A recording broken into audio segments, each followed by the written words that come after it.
Untuk yang pertama, mungkin Pak Adek ada yang resen kah? Oke, baik. Kita langsung saja yang pertanyaan pertama yaitu dari Pak Denny PSBI. Pak Adek silakan untuk langsung berinteraksi dengan Pak Eko. Ya, silakan Mas Denny ya. Ya, silakan. Ya, Pak Eko. Ya. Pak Dokter, terima kasih banyak nih. Senang bisa mendengarkan penjelasan Bapak, Pak. Luar biasa, Pak. Bapak petenis juga ya, Pak? Mau sparring? Boleh, Pak. Ini nama saya Mas Eko Feder Utomo aslinya. Saya Djokovic Abdurrahman. Wah, lawan berat ini. Ini, Pak. Ya, Mas. Menarik ya, Pak, Ambidex, Pak. Iya, betul. Sempat baca-baca dikit, ada referensi juga. Ambidex ya tadi eksplorasi ya, Pak. Tapi juga ada Ambidex yang dia melihat masa lalu dan masa yang akan datang ya, Pak. Iya, betul. Masa lalu terkait proses-proses, masa yang akan datang terkait inovasi ya, Pak. Ya. Nah, pertanyaannya ada mungkin gini ya, Pak. Kalau Bapak lihat Jasa Marga, saya lihat Jasa Marga sudah melakukan dua hal itu, Pak. Oke. Eksplorasi, dia cari jalan-jalan tol baru. Cari bisnis-bisnis di luar jalan tol berjalan juga. Kalau untuk eksploitasi, dia efisiensi apa yang tadi yang Bapak bilang, cara pembayaran, itu kan masuk dari efisiensi. Kemudian cara meningkat pembayaran dengan integrasi. Ya. Udah agak lumayan lah, Pak, kalau saya melihat dari sisi saya, Pak. Nah, tapi pertanyaannya adalah gini, Pak. Kapan eksplorasi inovasi, bagaimana cara menyeimbangkan, Pak, melakukan inovasi eksplorasi dan eksploitasi jika sumber dayanya terbatas, Pak? Jika sumber dayanya terbatas. Iya. Oke. Nah, yang kedua adalah inovasi itu kadang-kadang buat gamang manajemen juga ya, Pak. Iya. Antara mau berinovasi atau mempertahankan proses yang lama. Ya. Karena kan itu pasti ada ini aja. Tarik menarik. Bapak bilang paradoks itulah. Iya. Kan paradoks nih. Satu status quo nih mempertahankan yang ada, satu lagi kita harus berubah nih. Kalau enggak nanti dimakan zaman jadi dinosaurus ya, Pak. Ya. Nah, gimana caranya supaya manajemen itu nggak gampang, Pak? Oke. Kira-kira itu, Pak, pertanyaannya. Makasih, Mas Denny. Ini pertanyaannya kayak pertanyaan di kuliah doktor nih.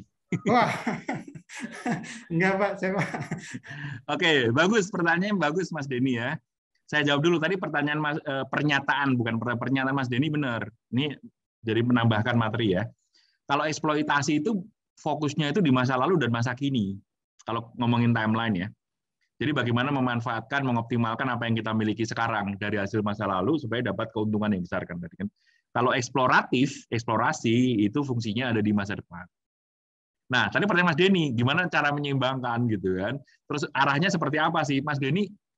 Tergantung yang punya perusahaan, Mas. Tergantung siapa? Shareholder. Kalau shareholdernya bilang begini, saya lagi nggak punya duit nih. Saya butuh dividen banyak-banyak. Mau nggak mau harus manajemen, mau nggak mau harus fokus di mana, Mas? Eksploitasi. Tetapi kalau pemilik perusahaan bilang, kembangkan bisnis, nggak ada masalah. Sekarang misalnya keuntungan tipis-tipis, ada keuntungan dibenamkan lagi untuk bisnis development boleh. Itu jangka panjang. Masing-masing ada plus minusnya. Nah, ini yang harus hati-hati ya. Perusahaan yang terlalu fokus di exploitation right now, kan kondisi sekarang present kan, mereka seringkali kemudian kalah bersaing pada waktu masuk ke masa depan. Karena apa? Perusahaan lain udah eksploratif gitu kan.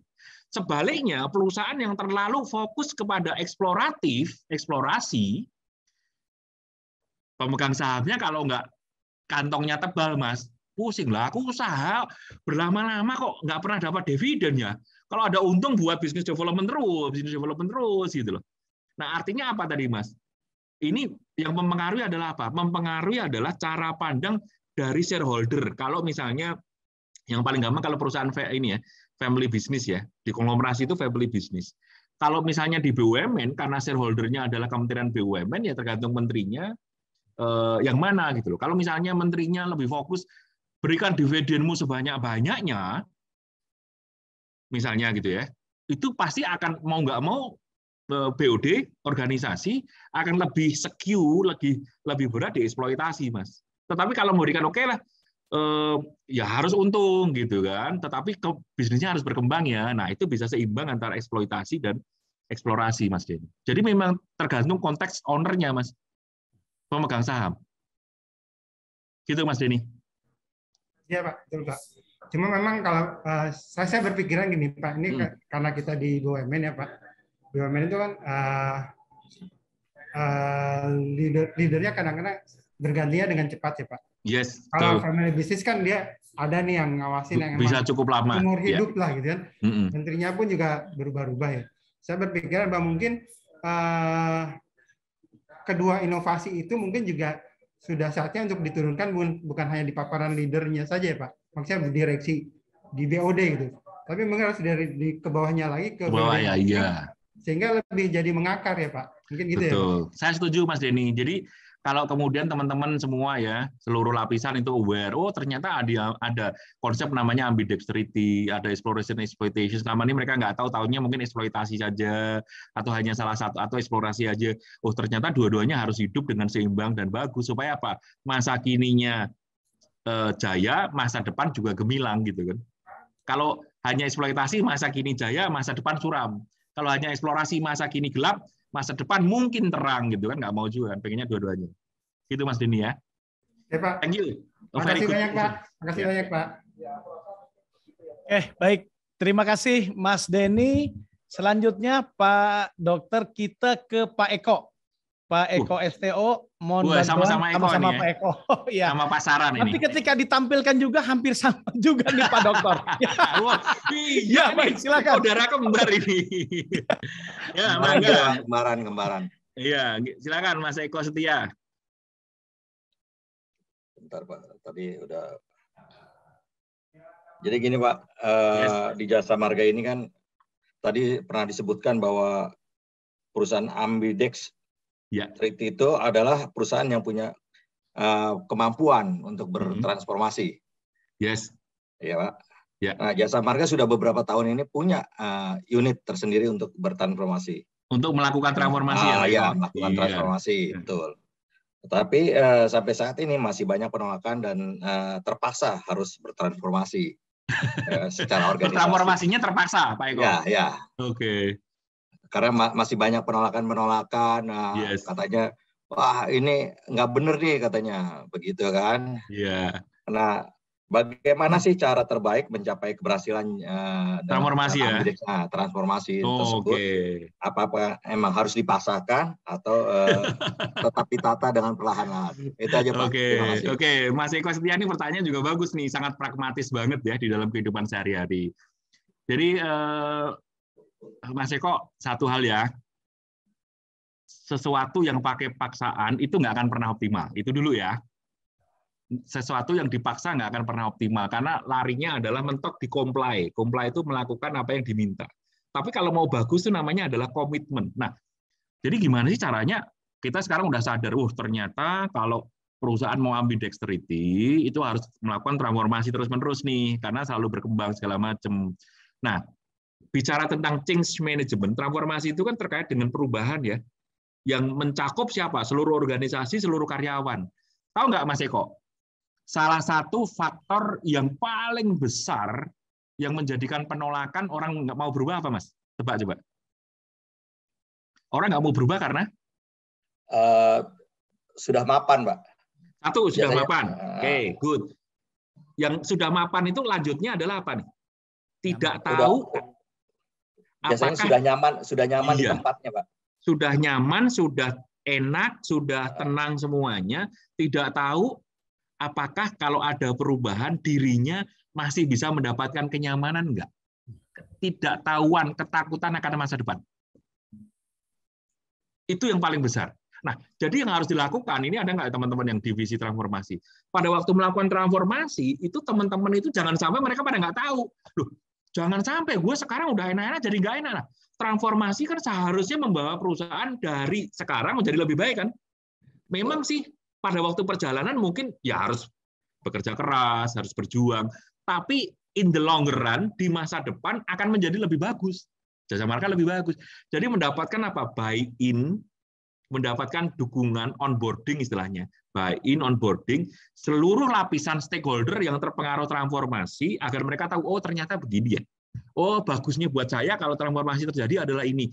Nah, itu yang harus dikerjakan habis-habisan sama teman-teman transformasi. Kalau mau transformasinya bukan paksaan lo ya, tapi bisa. Pak Eko bisa nggak transformasi dipaksa? Bisa juga, tapi hasilnya nggak akan pernah optimal, Mas. Gitu. Baik, terima kasih Pak. Sama-sama. Ya, cukup Pak Eko ya. Oke. Cek. Siapa lagi, Mas Anton? Dek. Cek. Aman, Mas. Udah kedengar? Ya. Oke. Baik, terima kasih Pak Eko. Untuk selanjutnya dari Febri. Silakan. Ini Mas silakan Febri.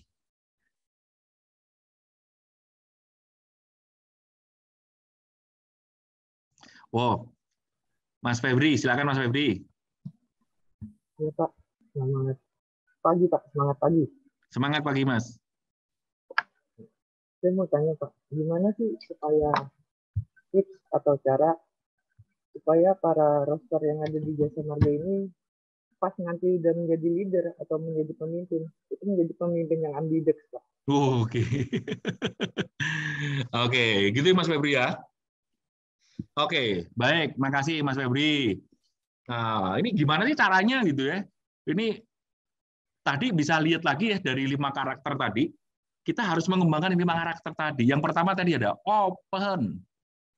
Harus mau growth mindset. Itu yang paling penting dulu deh. Sorry ya teman-teman ya, kalau saya sarankan jangan jadi orang katrok, bergaulnya dengan itu-itu aja. Sorry ya. Jadi kalau teman-teman di Jasa Marga, bergaulnya jangan sama orang Jasa Marga tok. Bergaul dengan orang-orang perbankan, bergaul dengan orang-orang FMCG, industri. Karena apa? Dengan bergaul yang heterogen tadi akan membuka wawasan kita jadi orang yang open. Karena orang yang open menjadi lebih fleksibel. Mulai dari situ deh. Saya tuh sering ketemu ya, orang itu bergaulnya dengan itu aja. Padahal you are what your friend. Kalau temennya homogen, ya jadi satu aja pola pikir, pola pandangnya, sehingga nggak bisa open, nggak bisa jadi. Padahal yang namanya pemimpin ambidex itu harus bisa mengelola eksplorasi dan eksploitasi yang sedemikian berbeda loh. Jadi harus latihan dari sekarang. Berlatih, bergaul, bertemu dengan orang-orang yang berbeda. Tadi kemudian apa? Pesan saya, setiap 4 tahun sekali Anda harus bertanya kepada diri saya, diri sendiri. 4 tahun ini saya punya kompetensi baru nggak ya? Kalau wah ternyata kompetensinya nggak bertambah-tambah, waduh agak susah nih jadi pemimpin ambidex. Gitu ya Mas Febri ya. Baik Pak. Terima kasih. Oke, baik, terima kasih De Febri. Selanjutnya Pak Dokter kita ke Ria Palo. Ya, silakan dibantu. Silakan Mbak Ria. Hai Pak. Hai Mbak Ria. Ya. Halo Pak, ini saya malah beneran dipanggil, dibaca sendiri Pak pertanyaannya. Ya, jangan dibaca, ngomong aja langsung. Oke. Tadi sebenarnya beberapa, waktu saya lagi ngetik pertanyaannya udah beberapa dijawab di slide Bapak. Cuman yang menjadi dalam lagi, ini kan kebetulan lagi belajar nih Pak, tentang model kewirausahaan strategis ya Pak. Ya. Jadi tentang eksploitasi sama eksplorasi. Nah, sebenarnya itu situasi Jasa Marga sekarang tuh memang eksplorasi dan eksploitasi itu tadi udah disampaikan sama Pak Denny ya Pak. Itu udah dilakukan. Dua-duanya jalan ya. Betul. Transformasi. Cuman sekarang ini lebih ke, karena saya mungkin bukan background dari HC juga ya Pak. Jadi saya pengen tahu kira-kira kita mengencourage tim ya, mengencourage tim atau mungkin bahkan mengencourage diri sendiri bahwa memang apa yang kita lakukan ini tuh nggak boleh fokus ke satu titik aja gitu. Jangan-jangan kita bisa memprediksi masa depan, tapi masa kininya belum dibangun dulu. Atau terlalu fokus masa kini, tapi masa depannya bingung kan, nggak bisa jadi cenayang gitu. Ke depannya gimana gitu. Mungkin itu. Terus yang kedua nih Pak, mengeksploitasi dan mengeksplorasi diri sendiri itu kan sebenarnya kalau yang saya rasakan nih pengalaman ya, nggak tahu ini benar apa enggak ya, itu dengan cara kita melihat berbagai situasi ya. Jadi dengan berpindah tempat gitu, maksudnya berpindah tempat dengan situasi yang berbeda itu membuat kita jadi lebih banyak melihat lebih open masalah tadi. Ya. Betul, lebih open gitu. Nah, harusnya seperti apa ya Pak HC sistem yang baik gitu Pak? Maksudnya kalau yang saya rasakan ini sharing dengan pindah-pindah itu malah banyak ilmu tuh yang bisa kita dapat gitu untuk menghadapi satu masalah yang sama atau bahkan yang mungkin lebih naik lagi tingkatannya. Nah itu gimana ya Pak baiknya? Oke, Mbak Ria. Oke, ini pertanyaan juga bagus nih. Saya akan bagi menjadi 2 ya. Ini karena pertanyaannya bagus, agak dalam sedikit. Ini materi S3 nih jadinya. S2 pun nggak saya ajarin. Jadi sesungguhnya sebenarnya ya, ini saya coret sedikit ya. Waduh, ini karena harus dijelasin sebenarnya. Tak coret-coret dikit deh.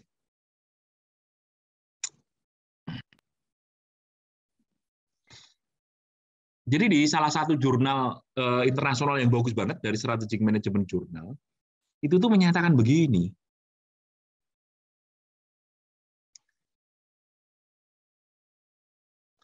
AL itu ambidex leaders ya. Ini eksploitasi, eksplorasi. Dua-duanya kan dibutuhkan nih supaya jadi bagus ya, Mbak Ria ya. Nah, ternyata ada garis baru loh. Menurut riset dan saya tuh kok percaya itu ya, bener. Jadi ada begini nih.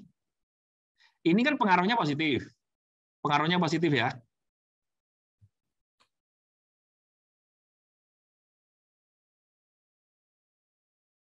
Ayo Mbak Ria, coba jelaskan model di depan. Ujian orang S2 nih. Kalau menurut Mbak Ria apa itu jawabannya? Yang pertanyaan yang pertama. Eksploitasi berpengaruh terhadap apa? Memoderasi terhadap pengaruh. Di bawah itu eksplorasi. Oke, ini tadi masih unmute. Ini mata kuliahnya berat loh nih Pak, mata kuliahnya. Cuma ada 3 bulatan-bulatan doang. Oke, kalau dari sisi setahu saya nih Pak. Jangan setahu saya, jangan setahu Anda. Ini saya udah ngajarin. Jadi di depan nih. Ini riset internasional nih. Iya. Menyatakan bahwa.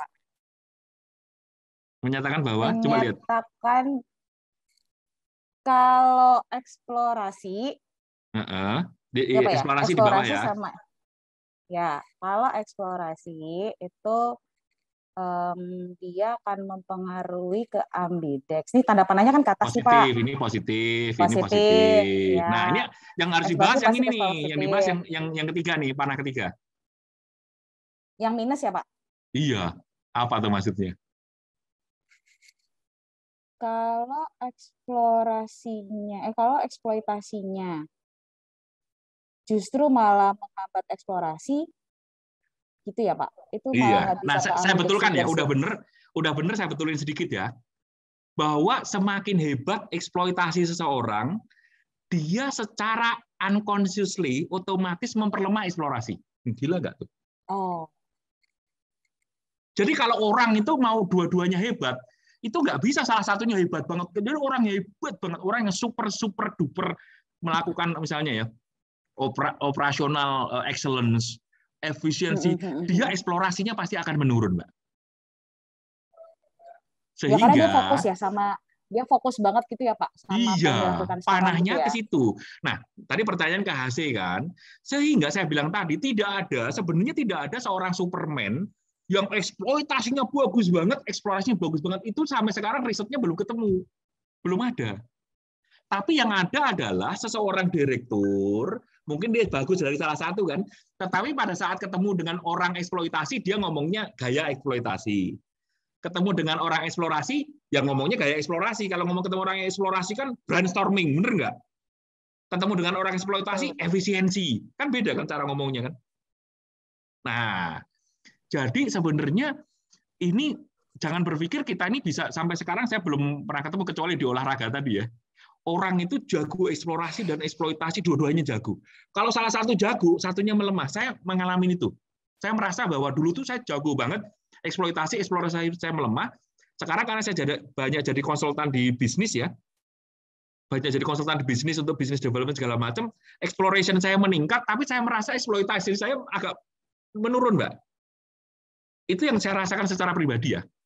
Nah, artinya apa? Pemimpin bisnis, misalnya dia salah satu kuat di salah satu, dia tetap punya perspektif bahwa di organisasi kelompok orang eksploitasi harus dihidupi, kelompok orang eksplorasi juga harus dihidupi, dan mereka kemudian bisa tukar-menukar nih. Nah, caranya tadi pertanyaannya kan HC gimana? Kalau menurut saya ini juga mantan orang HC, 10 tahun saya di HC. Minimal, paling lambat seseorang in the same position 4 years. Harus dirotasi. Ini ada banyak orang HC kan? Saya adalah konsultan HC. Kalau seseorang in the same position, same job, more than 4 years, dia akan menjadi orang yang tertutup. Tadi kan butuh open. Jadi harus di job rotation. Paling lambat 4 tahun. Kalau di organisasi internasional yang besar kayak Unilever dan kawan-kawan, bahkan job rotation bagi mereka-mereka yang talent itu bisa 1 tahun sekali. Gitu, Mbak Ria. Siap-siap. Makasih ya, Pak. Sama-sama. Baik, gimana Mbak Ria? Sudah cukup ya? Oke ya. Oke, baik. Terima kasih. Pertanyaan terakhir, Pak Doktor dari Avila. Silakan Avila.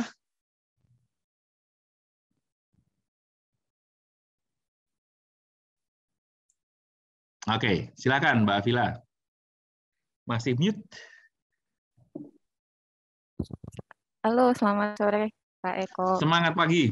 Oh iya, semangat pagi Pak Eko dan Roadster semuanya. Semoga sehat selalu. Perkenalkan, saya Avila, Jet Roadster 2022. Sebenarnya pertanyaannya lebih terkait ke struktur sih Pak Eko. Iya. Tadi kan disebutkan bahwa sangat diperlukan leadership gitu ya. Dan tadi sempat disebutkan juga ada level-level tertentu yang sensitif gitu ya, yang spesifik bisa menerapkannya gitu. Jadi sebenarnya struktur yang seperti apa sih yang menggambarkan bahwa organisasi ini sudah ambidex gitu? Oke, Mbak Avila, ini bagus nih. Ini pertanyaan juga bagus. Tadi kalau kita bicara framework ya, organisasi yang ambidex itu ada 3 faktor yang mempengaruhi. Tadi udah disebutin sama Mbak Avila. Yang pertama adalah leadership-nya, kepemimpinannya. Kemudian yang kedua adalah konteks. Kemudian ketiga adalah struktur. Nah, kalau kita ngelihatin ya secara sederhana, exploitations itu adalah divisi-divisi yang bergerak dalam operational excellence. Bekerja di masa kini dapatkan keuntungan sebesar-besarnya. Kalau exploration adalah organisasi, divisi-divisi yang bergerak dalam menemukan, melakukan inovasi-inovasi, pengembangan bisnis baru.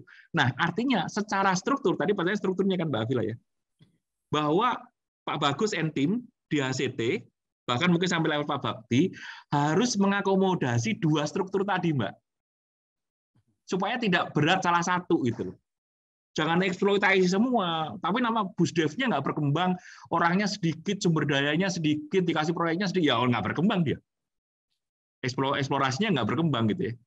Nah, kalau tadi nggak ada yang bertanya ya, jadi secara umum sebenarnya, tadi terkait dengan pertanyaan Mbak Ria juga, perusahaan-perusahaan yang kecil UMKM itu secara nature di awal-awal perkembangan dia pasti eksploratif. Jadi kalau kita bikin usaha nih, kayak saya nih peternakan saya sekarang cuma ada 200 ekor, sampai dengan akhir tahun ini paling sekitar 400 ekor kambing dan domba gitu. Tapi kalau nanti kambing dan domba saya sudah ada 10.000 bahkan 100.000 gitu kan, pasti akan jadi lebih eksploitatif daripada eksploratif. Jadi secara umum perusahaan-perusahaan yang kecil itu eksploratif, lama-lama jadi eksploitatif, lama-lama dia lupa caranya eksploratif. Nah, mau bagus adalah apa? Walaupun sudah mulai jadi eksploitatif, mereka harus tetap mengembangkan kemampuan eksploratifnya. Kenapa? Nah, kenapa? Karena perubahan bisnis itu berubah cepat. Jadi keunggulan bersaing kita, yang tadi saya tunjukkan di video awal, itu bisa cepat nggak relevan loh di masa depan. Yang paling contoh, yang paling sederhana gini misalnya, telco, 4G, waduh 4G aja baru saja 5G. Jangan-jangan perusahaan-perusahaan yang baru implementasi 4G belum dapat untung, udah pada pindah ke 5G. Kalau eksplorasinya dia nggak jago, selalu apa? Ketinggalan kereta, nggak pernah dapat untung yang optimal. Gitu ya Mbak Afila ya. Jadi pemimpinnya harus menyusun struktur yang memang mengadopsi atau mengendorse dua aliran tadi, eksplorasi dan eksploitasi. Cukup? Oke. Oke. Baik, terima kasih De Afila, sama-sama. Baik Pak Dokter, sebelum kita mengakhiri, Pak Dokter sudah cukup 5 pertanyaan. Sebenarnya ada 1 pertanyaan tapi dari MC, boleh nggak Pak Dokter ya? Boleh, monggo. Monggo. Jadi pertanyaan tambahan tapi agak bebas nih Pak Dok. Jadi gini Pak Dok, tadi saya tuh menarik sekali apa yang disampaikan materi oleh Pak Dok tentang ambidexterity tadi. Jadi gini Pak Dok, jadi ini sekalian curhat tapi positif ya Pak Dok. Kebetulan saya ini sebagai ketua umum Serikat Sejasa Marga nih Pak Dok. Oke. Nah, saya ingin minta kiat-kiat dari Pak Dokter tadi ketika ada tantangan transformasi jasa marga. Tadi Pak Dokter menyampaikan bahwa ini pasti akan ada dampak terkait adanya multi-lane free flow, kan seperti itu Dok, ya kan? Perubahan organisasi yang tadinya manual ada orang gitu kan. Nah, SDM-nya itu dengan adanya multi-lane ini kan ini di belakang kita nih ceritanya Dok. Yes. Tapi sampai saat ini alhamdulillah komunikasi itu kita selalu tercapai Dok antara manajemen dengan kita. Nah, kiat-kiat apa nih yang terkait dengan ambidex tadi kan ada 2 ya Dok ya, eksploitasi dan eksplorasi secara organisasi dan secara korporatnya Dok. Artinya ini supaya mungkin saya bisa menambah ilmu tapi ini iya boleh. Jadi ini menarik nih Mas Anton ini. Ketika transformasi bisa berjalan, tapi di satu sisi kebetulan gini Dok, saya tuh punya program ceritanya Dok secara organisasinya nih ya kan.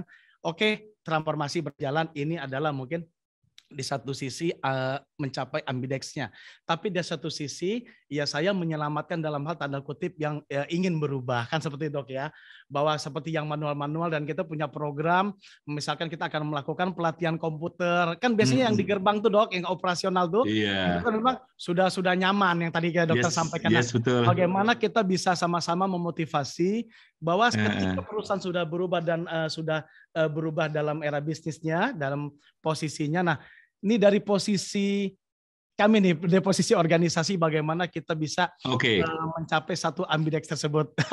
Ini terakhir nggak apa-apa Dok ya? Nggak apa-apa, ini pertanyaannya bagus Mas Anton. Mas Anton ini pertanyaannya very good question gitu ya. Jadi Mas Anton tadi yang Mas Anton sebutkan sebenarnya langkahnya sudah mengarah ke hal yang benar loh, yang bagus loh. Jadi gini, bahwa satu ya yang kita pegang, perubahan pasti terjadi kan? Apapun lah. Kalau kemudian jasa marga nggak mau berubah, kompetitor berubah, lama-lama jasa marga ditinggalkan kan? Habis kita, kalah leadernya. Gitu ya. Nah, makanya jasa marga berubah. Tetapi di dalam jasa marga itu kan ada namanya ekosistem, ada sistem, ada orang-orang kan. Nah, gimana dengan orang-orang nih? Nah, artinya apa? Organisasi, perusahaan, mungkin juga termasuk serikat pekerja, membantu supaya teman-teman yang ada di organisasi marga itu tidak hanya tadi loh, orang tertutup taunya ilmunya cuma itu doang, harus berkembang terus. Loh kalau ilmunya taunya cuma satu ilmu aja terus, sementara ilmunya sudah nggak relevan, ya nggak kepake Mas. Nah artinya apa? Kita ini termasuk teman-teman di HC ya, ini harus kerjasama dengan teman-teman HC transformasi gitu ya.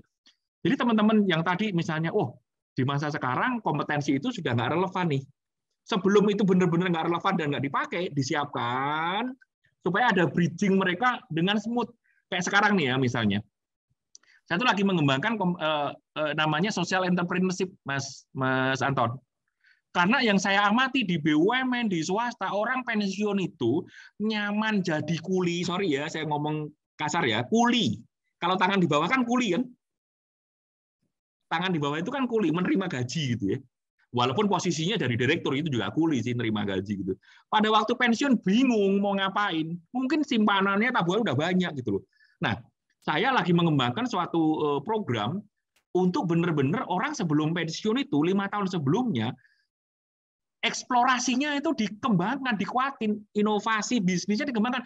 Jangan setahun sebelum pensiun lagi diajarin itu pun cuma training sehari, 2 hari, 3 hari, 4 hari, bisnis jalan nggak bisa. Saya lagi mengembangkan untuk kepada teman BUMN, swasta segala macam itu harus disiapkan paling nggak 5 tahun sebelumnya dengan cara yang benar.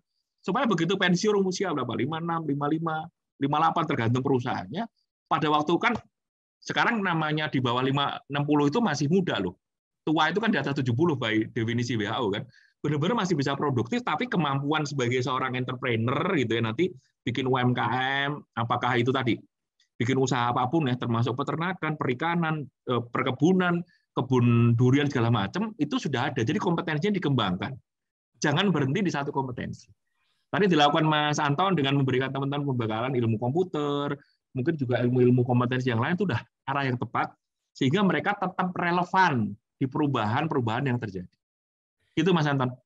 Ya, Pak Dok, alhamdulillah Dok, kalau saat ini di Jasa Marga itu kebetulan di saya nih Dok ya, di Jasa Marga Learning Institute kita sudah ada nih Dok nih.